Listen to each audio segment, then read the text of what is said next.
डोंबिवलीच्या हळदीच्या कार्यक्रमात भाजपचा पदाधिकारी चिंतामण लोखंडे रिव्हॉल्वर घेऊन नाचताना एक व्हिडिओ सोशल मीडियावर व्हायरल झालाय।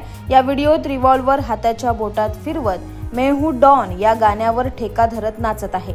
कल्याणच्या उंबर्डे गावातील हा व्हिडिओ असल्याची प्राथमिक माहिती समोर आली आहे। सध्या अनेक लोक रिव्हॉल्वर परवाने रद्द होण्याच्या पार्श्वभूमीवर अशा प्रकारे सार्वजनिक ठिकाणी हत्यारं उचलून मिरवणे कितपत योग्य आहे असा प्रश्न उपस्थित केला जातोय। कल्याण डोंबिवलीमध्ये हळदीत फायरिंगच्या अनेक घटना समोर आल्याने नागरिकांमध्ये चिंता व्यक्त केली आहे। वाढदिवस, सण आणि इतर कार्यक्रमांमध्ये बंदूक व तलवार उचलून नाचण्याच्या घटना वारंवार घडत आहे। अशा घटनांमुळे स्थानिक सुरक्षा आणि कायदा सुव्यवस्था प्रश्नांकित होत आहे।